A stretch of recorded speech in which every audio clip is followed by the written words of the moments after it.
Bismillahirrahmanirrahim. Assalamualaikum warahmatullahi wabarakatuh.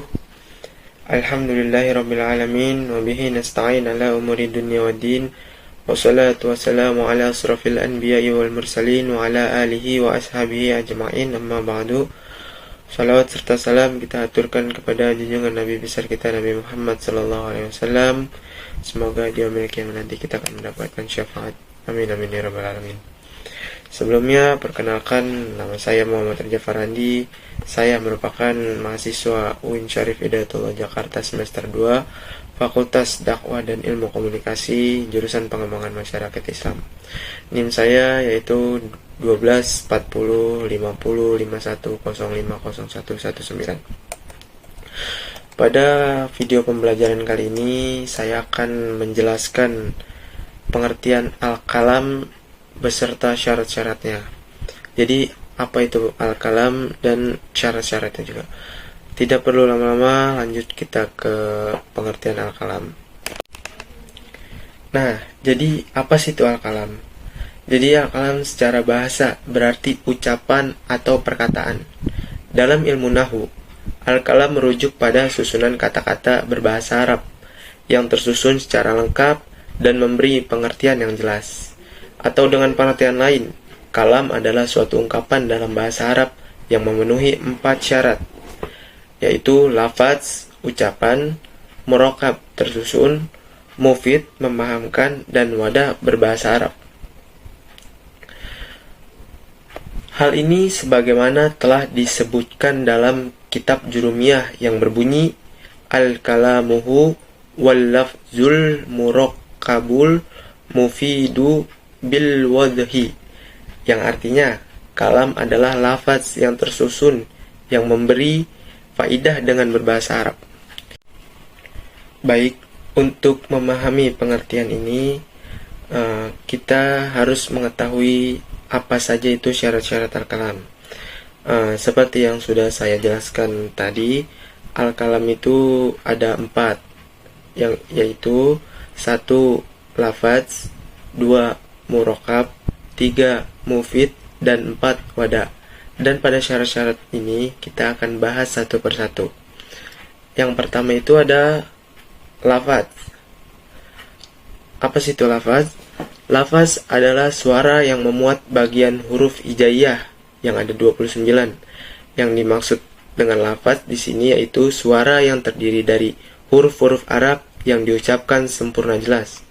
Contohnya Zaidun, yang artinya Zaid.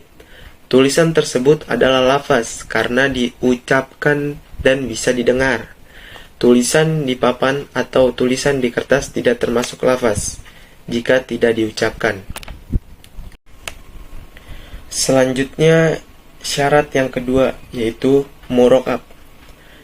Murokab adalah susunan dari 2 kata atau lebih, terdiri dari gabungan kata yang saling terhubung secara struktur gramatikal, bukan satu kata saja. Contohnya yaitu koma Zaidun, yang artinya Zaid telah berdiri. Contoh kalimat tersebut dikatakan murokab karena ia sudah terdiri 2 kalimat. Kalimat yang pertama itu lafaz itu koma. Koma itu merupakan kalimat fi'il. Sedangkan kalimat keduanya itu yaitu Zaidun.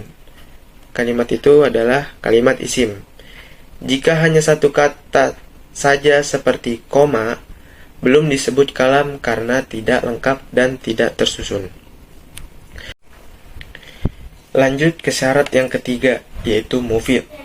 Mufid adalah lafaz yang memberi faidah atau kefahaman, baik mutakalim, orang yang berbicara, ataupun sami, orang yang mendengar. Ucapan tersebut harus bisa dipahami dan memberikan informasi yang cukup jelas, tidak menggantung. Jadi, mufid ini kita harus memberikan kefahaman untuk orang lain, baik untuk kita yang mengucapkan atau yang mendengar. Yaitu ada contohnya. Berikut contohnya ja'a al-mu'alimu, yang artinya guru itu telah datang. Kalimat ini merupakan mufid karena memberikan informasi yang cukup jelas, tidak menggantung. Selanjutnya ke syarat yang keempat, yaitu wada. Wada adalah kata-kata yang digunakan harus memiliki makna yang sudah ditetapkan dalam bahasa Arab, bukan kata-kata buatan atau asing bagi penutur Arab. Contohnya, ta'alama Zaidun al-Arabiyata, yang artinya Zaid belajar bahasa Arab.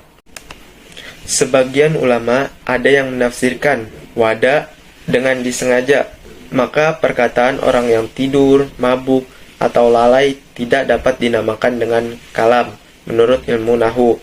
Dan sebagian ulama yang lain ada menafsiri wada dengan bahasa Arab, maka perkataan ajami selain bahasa Arab seperti Turki, India, dan sejenisnya tidak dapat dikatakan kalam menurut ilmu nahwu.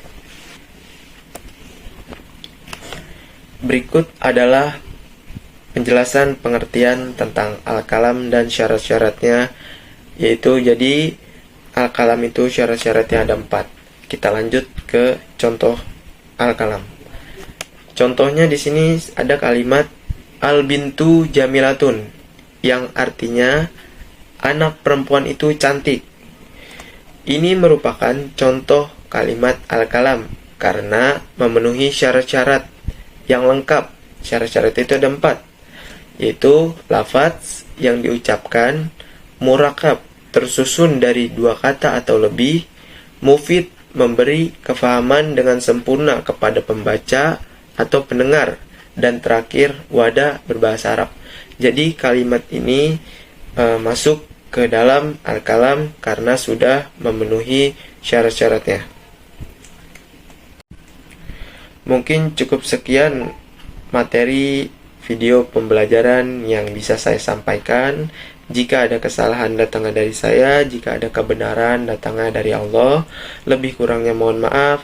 Wabillahi taufiq wal hidayah. Wassalamualaikum warahmatullahi wabarakatuh.